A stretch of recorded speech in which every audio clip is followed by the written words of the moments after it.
Everyone, welcome to exam start. और जैसे कि आप जानते हैं कि मैं सब्जेक्ट वर्ब अग्रीमेंट का फर्स्ट पार्ट ऑलरेडी कवर करवा चुकी हूँ।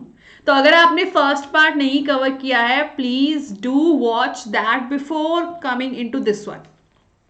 ऑलरेडी 10 रूल्स कवर हो चुके हैं। आइए बढ़ते हैं हमारे 11th रूल की तरफ।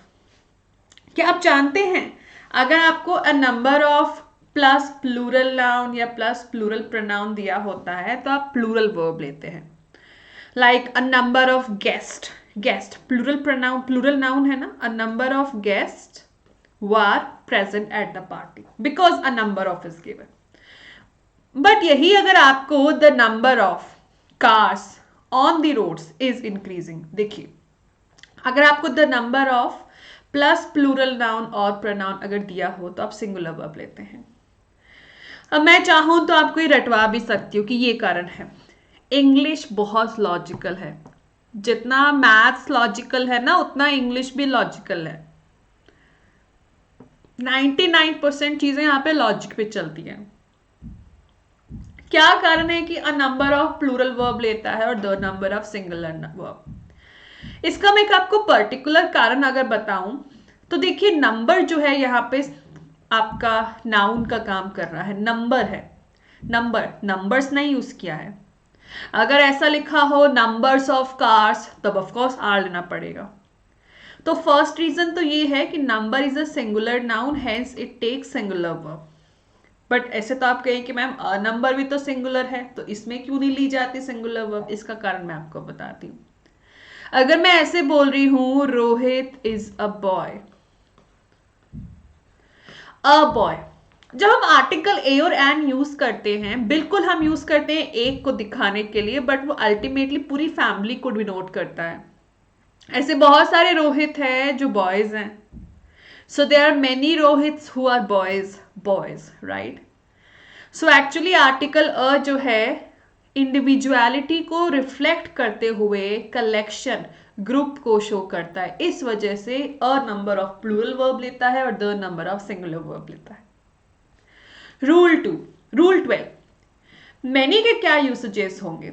एक बहुत कॉमन, मैनी का मतलब बहुत सारा होता है, बहुत बहुत सारे लोग, बहुत सारी चीजें, बहुत सारे एनिमल्स, बहुत सारी जगहें एंड लाइक दैट। एक बेसिक सा रूल तो ऑफ कोर्स यही है कि जो मैनी होता है वो प्लूरल नाउन लेते हुए प्लूरल वर्ब लेता है। Like many man have suffered, because ये प्लूरल सब्जेक्ट है से प्लूरल वर्ब कैरी कर रहा है। क्या आप जानते हैं मैनी को यूज करने का एक और तरीका है? आप मैनी को सिंगुलर नाउन के साथ भी ले सकते हैं, बस इतना ध्यान रखिएगा उस सिंगुलर नाउन के साथ में आर्टिकल ए और एन आना बहुत जरूरी है। Many, a man. अब यहाँ पे क्योंकि सब्जेक्ट आपका सिंगुलर है तो ऑफ कोर्स वर्ब भी सिंगुलर ही होनी चाहिए। What about cases of more than? अगर आपको more than one plus singular noun दिया होगा तो सिंगुलर वर्ब लेंगे। सी यहाँ पे आइडिया जो है वो प्लुरैलिटी को शो कर रहा है, completely agree, yet use a singular verb. ऐसा क्यों? बिकॉज सब्जेक्ट आपका सिंगुलर है। जब मैं मोर देन वन बॉय, मोर देन वन गर्ल कहूंगी तो इतना तो क्लियर है कि एटलीस्ट दो तो गर्ल्स हैं, है ना। बट ग्रामेटिकली अगर आप देखें तो सब्जेक्ट आपका सिंगुलर है, it shows one girl one boy, so you will have to use singular verb only. I hope this is clear to all of you. More than one girl is married below 18 years of age in India. अगर यही आपको more than 2, more than 3, more than 4, more than 5 अगर ये दिया गया हो तब तो it is very clear that you have to take plural verb, because plural noun होगा ना। More than 2 girls, more than 3 girls, more than 4 girls. So of course यहाँ पे तो आपको प्लूरल वर्ब ही लेनी है। अगर यही मोर को इस तरीके से यूज किया गया, मोर मोर प्लस प्लूरल नाउन। अच्छा, मोर कभी भी एज डिटर्मिनर अपने साथ में हमेशा नाउन ही कैरी करेगा, क्योंकि एडजेक्टिव डिटर्मिनर नाउन से पहले यूज किए जाते हैं, प्रोनाउन के साथ तो नहीं यूज किए जाते। तो क्योंकि अब सब्जेक्ट आपका प्लूरल है ऑफ कोर्स, तो आप वर्ब भी प्लूरल ही लेंगे। मोर boys then one were punished. अब मैं आपको बताती हूँ यहाँ पे सब्जेक्ट क्या है. Boys is the subject because than is a preposition, और प्रेपोजिशन से पहले जो लेते हैं वही आपका सब्जेक्ट होता है, राइट. मोर देन अगर वन ऑफ कैरी करेगा, more than one of the, तो प्लूरल नाउन या प्लूरल प्रोनाउन यूज करेंगे, और ये भी प्लूरल वर्ब लेगा because more than one of use किया गया है. More than one of the cameras were placed there. If I talk about this, तो यहाँ पे प्रेपोजिशन ये है, और इससे पहले पूरा का पूरा मोर देन वन जो है यहाँ पे प्लूरल सब्जेक्ट का काम कर रहा है. सो एक वही केस था मोर देन वन जहां पे आप सिंगुलर वर्ब लेंगे. रूल 14 को डिस्कस करते हैं पहले. Expression nothing but, none but अपने साथ में वर्ब अकॉर्डिंगली यूज करते हैं कि नथिंग बट के बाद में क्या यूज किया, क्या वो सब्जेक्ट सिंगुलर है या प्लूरल है. So nothing but he use किया तो इज आएगा, nothing but he sitting in the room. Actually nothing but और नन बट का मीनिंग जो होता है बच्चों, that means only. So it shows only he is sitting in the room. None but the leaders of the world are responsible for the climate change. That is only the leaders of the world. Leaders is a plural noun, hence plural subject. That's why it takes plural verb. Remember, when the same noun is used after preposition, वो noun हमेशा singular होगा. मान लीजिए ऐसा है, noun plus preposition, फिर से वही noun अगर यूज किया जाता है तो अब ध्यान रखिए कि ये हमेशा सिंगुलर नाउन होगा, सिंगुलर नाउन होगा. अब प्रेपोजिशन से पहले जो होता है वो आपका सब्जेक्ट होता है. अब यहाँ पे तो खैर दोनों ही सिंगुलर है, बट ये subject is this one only. तो जब सिंगुलर सब्जेक्ट है तो वर्ब भी आपकी सिंगुलर ही यूज की जाएगी. Correct. So customer after customer has entered the restaurant. My dear, customer, customers after customers गलत है, याद रखिएगा आप. तो सब्जेक्ट यहां पे कस्टमर है. अच्छा, एक बहुत इंटरेस्टिंग चीज, ये आपको स्पोकन इंग्लिश में भी बहुत हेल्प करेगी. Instead of saying the rich people, the poor people, the disabled people, the abled people, the Indian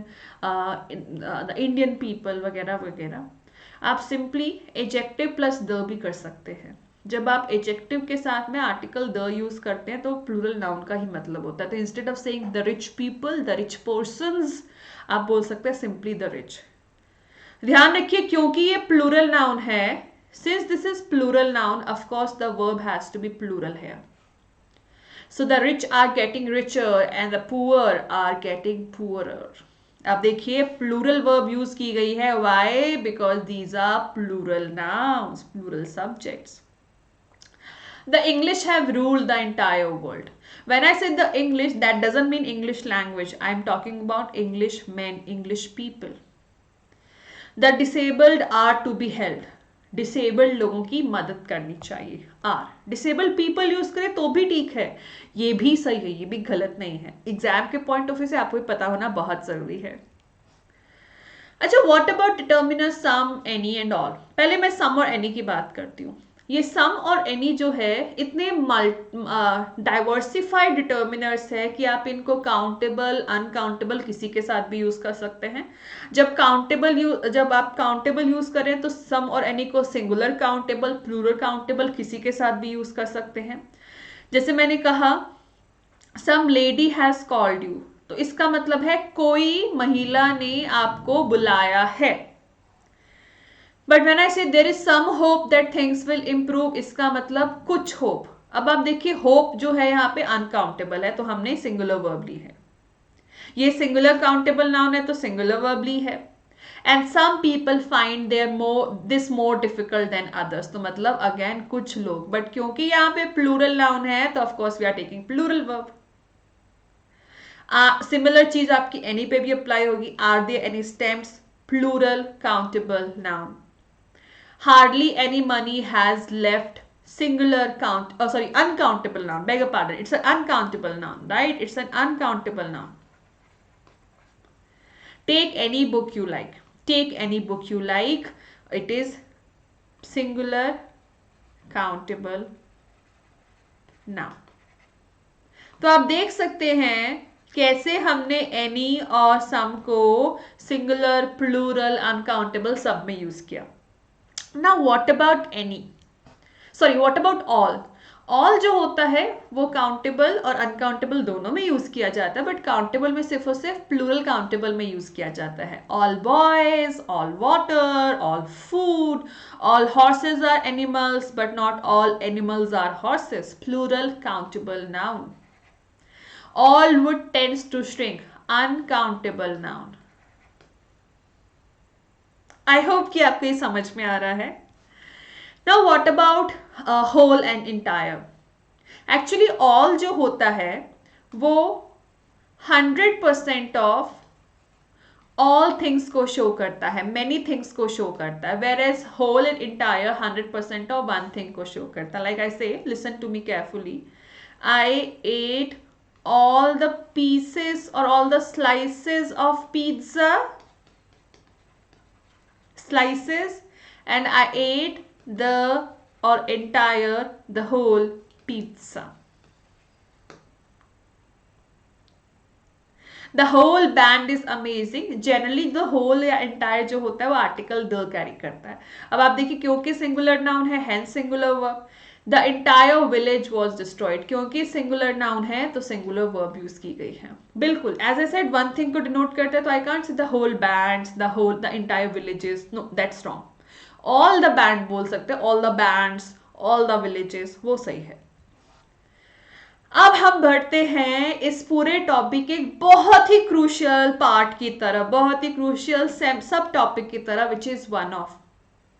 अच्छा, जो वन होता है वो सिंपली नंबर भी होता है और डिटर्मिनर भी होता है. व्हेन आई से one boy, one girl, one book, one city, तो इस केस में वन जो है डिटर्मिनर है, एडजेक्टिव है, I can say. But simply if I say, okay, how many pizzas do you want? I said I want only one. So one denotes mere number. ये यहाँ पे एक pronoun का काम कर रहा है. So जब आप one of यूज करते हैं, देखिए कुछ sentences मैंने लिखे हैं यहाँ पे. All these are examples, remember. When I say one of my friends lives in Boston, can you see? One of अपने साथ में प्लूरल नाउन कैरी कर रहा है और सिंगुलर वर्ब कैरी कर रहा है. वन ऑफ प्लूरल प्रोनाउन भी कैरी कर सकता है, one of you, one of अस और वन ऑफ देम. उसके अलावा और कोई प्लूरल प्रोनाउन नहीं होता है, but singular verb. Main verb हमेशा सिंगुलर रहेगी, आपको इतना ध्यान रखना है. एक और तरीका है, अगर आपके सेंटेंस में रिलेटिव क्लॉज आए, हु के साथ, विच के साथ, दैट के साथ, हुम के साथ, कुछ इस तरीके से आए, one of the noblest man. याद रखिए कि जब भी आप प्लूरल नाउन के आगे कोई एडजेक्टिव यूज करना चाहते हैं वो हमेशा अपनी सुपरलेटिव डिग्री में होगा, like tallest, biggest, highest, most beautiful and like that. अब आप ये भी ध्यान रखिए कि रिलेटिव क्लॉज में आप प्लूरल वर्ब लेते हैं in case of one of, जब वन ऑफ दिया होता है. इसका कारण क्या होता है, पॉसिबली क्या कारण होगा? इसका कारण ये है कि रिलेटिव प्रोनाउन हु जो है वो मैन को रेफर कर रहा है और मैन एक प्लूरल नाउन है, तो ऑफ कोर्स उसके अकॉर्डिंग वर्ब भी प्लूरल होगी. बट यही आप ये सोचिए, अगर आपको यही relative clause only one of के साथ यूज किया हुआ मिले तो आप सिंगुलर वर्ब यूज करेंगे डिस्पाइट नोइंग द फैक्ट कि हु से पहले प्लूरल नाउन है. इसका कारण क्या है? मैं इस सेंटेंस को रीड आउट करती हूं. He is only one of the noblest man, noblest superlative degree of adjective, who has sacrificed his life for the nation. तो मैंने कुछ पॉइंट्स यहां पे जॉट डाउन करे हैं, प्लीज इसको समझिए. What is this whole thing? One denote singularity. So जब वन को पिक करते हैं, it has to be pick from a bundle of plural countable noun. That means one of the plural noun और the plural pronoun. Sorry, plural pronoun, beg pardon, यहाँ पे plural pronoun लिखना था, plural pronoun. ठीक है. अब if I से I am one of your exam card teacher, तो मैं टीचर नहीं बोल सकती क्योंकि मैं एक हूं. अब मैं खुद काउंटेबल हूं तो ऑफकोर्स मुझे प्लूरल काउंटेबल नाउन्स के कलेक्शन से पिक किया गया, तो I can say I am one of your exams का टीचर्स. टीचर्स होगा. इफ एन एडजेक्टिव, तो ये कारण होता है, इस वजह से जो वन ऑफ होता है वो अपनी जो मेन वर्ब होती है, मेन वर्ब वो हमेशा सिंगुलर होती है। अगर आप एजेक्टिव यूज करते हैं तो as I have earlier mentioned, आप हमेशा superlative degree of adjective use करेंगे। और ऑफ कोर्स जब एजेक्टिव यूज किया तो नाउन ही यूज कर सकते हैं, that has to be plural. अगर आप रिलेटिव प्रोनाउन यूज कर रहे हैं takes a plural verb, this is because plural countable noun use या फिर प्लूरल काउंटेबल प्रोनाउन यूज किया गया है उस रिलेटिव प्रोनाउन से पहले। One of the students who were, students है my dear, it's a plural countable noun. और let's say one of us, one of you, one of them, ये भी तो प्लूरल ही है। Why does only one of जो होता है वो सिंगुलर वर्ब लेता है despite having a relative pronoun? Let's have a look. अच्छा, मैंने कुछ बहुत बेसिक सा सेंटेंस लिया है। व्हेन आई से आई कैन डू इट, क्या मैं ऐसे बोल सकती हूं कि कोई और ये काम कर ही नहीं सकता? आई कैन नॉट क्लेम, है ना, तो बहुत सारे और भी लोग होंगे जो भी ये काम कर सकते हैं, अदर्स में do it too, right? But when I say only I can do it, मतलब और कोई नहीं कर सकता। तो जब ओनली वन ऑफ यूज किया जाता है, चाहे रिलेटिव प्रोनाउन दिया हुआ है नहीं दिया हुआ है, मेन वर्ब तो सिंगुलर होगी ही, रिलेटिव प्रोनाउन वाली वर्ब भी हमेशा सिंगुलर होगी, बिकॉज ओनली यूज कर लिया गया है, only. But remember, main verb has to be singular always. Okay, one of my childhood photos is ये main verb है ना। अच्छा, अगर आपसे पूछा जाए कि इस सेंटेंस का सब्जेक्ट क्या है, तो of course this is going to be the subject. तो singular subject, hence singular verb. इतना आपको ध्यान रखना है। Rule number 20. In case of fraction, if numerator is 1, तो आपका denominator singular होता है। Like I say 1/3, 1/4, 1/6, like that. अब जब हम मैथ्स में लिखते हैं तो हमें लगता है ठीक है, कोई दिक्कत नहीं है, क्यों नहीं लिख सकते? तो जब हम प्लूरल भी लिखते हैं ऊपर, तो हम इसी तरीके से लिख देते हैं, राइट? बट क्या आप जानते हैं, अगर आपका न्यूमरेटर ग्रेटर देन 1 है तो आपका डिनोमिनेटर प्लूरल होना चाहिए, लाइक 2/3, 2/3 होगा माय डियर। तो ये आपको ध्यान रखना है। अब आप इस सेंटेंस को देखो जरा। Only 2/3 of the actors are successful. Actors क्या है? Plural countable noun. मान लीजिए मैंने 30 एक्टर्स लिए हैं, उनका 2/3 क्या होगा? 20। तो 20 is a plural countable number, no, तो आप प्लूरल वर्ब लेंगे। बट यही अगर आप बुक के लिए, फूड के लिए, वाटर के लिए ऐसे यूज करें तो ये तो अनकाउंटेबल। अच्छा, book is one plural singular countable noun, right, बाकी सब अनकाउंटेबल है, तो आप जो है सिंगुलर वर्ब ही कंसीडर करेंगे। हम ऐसे बोलते हैं ना, ओहो आधा खाना वेस्ट हो गया, तो उसको हम 1/3, 2/3 ये भी तो बोल सकते हैं, 3/4। हमेशा ध्यान रखिएगा जो मैथमेटिकल सम्स होते हैं, 2 and 2 is 4 होता है, प्रोडक्ट होता है 2 times 2 is 4 होता है। डिस्टेंस के लिए, टाइम के लिए, मनी के लिए आप चाहे इनके लिए प्लूरल फॉर्म यूज कर रहे हैं, बट वर्ब हमेशा सिंगुलर होगी क्योंकि ये खुद सिंगुलर होते हैं। तो 20 के आगे चाहे हम किलोमीटर्स यूज कर रहे हैं, but we have to use singular verb is. Why? Because we are talking about these 20 kilometres collectively, अलग अलग नहीं कर रहे हैं। एक एक किलोमीटर तो इजिली वॉक किया जा सकता है, बट 20 किलोमीटर्स एक साथ 15 मिनट्स इज 15 मिनट अकेले को नहीं यूज किया गया, कलेक्टिवली 15 मिनट्स को कंसीडर किया गया है। सिमिलरली चाहे वो बुक्स के टाइटल्स हो, लाइक द अरेबियन नाइट्स, अरे बुक का नाम है, मल्टीपल नाइट्स नहीं है, यहाँ पे बुक है एक, इज होगा। Hindustan Times is a newspaper. Collective noun singular verb लेते हैं, the swarm of insects has, अगर स्वॉर्म्स होता तो हैव होता। Clothing, cutlery, equipment, stationery, furniture, jewellery, scenery, vacation, सब सिंगुलर वर्ब्स लेती है। Where is the cutlery? वो सारे नाउन जिनके 2 पार्ट्स होते हैं, चाहे वो सिजर्स है, पैंट्स है, टोंग्स है, ईयर मफ्स है, वो सब के सब जो है प्लूरल वर्ब लेते हैं। वाई? बिकॉज इनके 2 पार्ट्स है। तो आप सिजर नहीं कहेंगे, please use scissors, please please use appropriate type of tense in both helping and main verb जब भी रिक्वायर्ड हो। जैसे ये सेंटेंस ध्यान से पढ़िए, he has not married yet and will not marry anyone in the future। अब आपको एग्जाम में क्वेश्चन कैसे आएगा, इस मैरिड को हटाया हुआ होगा, लिखा होगा he has not yet और simply he has not and will not marry anyone, ऐसे लिखा होगा। तो अब ये प्रेजेंट परफेक्ट है तो इसको अपने हेल्पिंग वर्ब और मेन वर्ब दोनों अकॉर्डिंगली चाहिए। ये फ्यूचर सिंपल टेंस है तो इसको अपने हेल्पिंग वर्ब और मेन वर्ब दोनों प्रॉपर्ली चाहिए। तो ध्यान रखिएगा जहां पे अलग अलग टेंसेस यूज किया हो तो उसके अकॉर्डिंग अलग अलग मेन वर्ब्स की फॉर्म्स भी होनी चाहिए।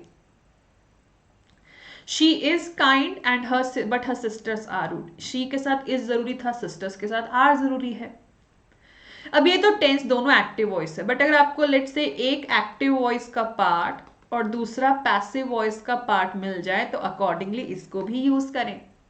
ही disappeared and was seen in the jungle. Rule 24, use a singular subject singular verb with subject. Subjects like mathematics, economics, statistics. Economics is my favourite subject. But यही अगर आपको ये इकोनॉमिक्स किसी subject के तौर पे नहीं बट एक कॉन्सेप्ट के तौर पे दिया जाए तो प्लूरल वर्ब यूज करें। The economics of this country are shaking, his mathematics. I am not talking about subject here, I am talking about calculations are poor. So बच्चों, स्टूडेंट्स, लर्नर्स, यहाँ पे आपका सब्जेक्ट वर्ब अग्रीमेंट होता है finish. I really hope कि आपको ये video पसंद आई हो। यहाँ पे मैंने आपको एक छोटा सा टाइनी सा असाइनमेंट दिया है, आपको एरर स्पॉट करना है। You have to find out the correct verb to be use if you feel कि वो सेंटेंस गलत है, उसमें गलत वर्ब या गलत सब्जेक्ट यूज किया गया है। आप इनके आंसर्स कॉमेंट सेक्शन में दीजिएगा और मैं उनको चेक करूँगी। आपको ये जेन्युइनली अगर वीडियो पसंद आती है तो प्लीज़ इसको लाइक करें और आप अपने दोस्तों के साथ, अपने फैमिली के साथ, जो भी आपके कजन्स वगैरह प्रिपेयर करें उनके साथ ये वीडियो ज़रूर शेयर करिए या पूरी प्लेलिस्ट शेयर करिए ताकि वो डे टॉपिक 1 से स्क्रैच से एकदम बेसिक से स्टार्ट करके पढ़ सकते हैं। एंड प्लीज़ अगर आपको कोई ऐसा पर्टिकुलर टॉपिक लगता है जिसपे मुझे वीडियो लेके आनी चाहिए तो वो भी आप ज़रूर मेंशन करिए। मिलते हैं अब हमारे अगले टॉपिक अगले वीडियो में। Till then, bye bye, take care, jai.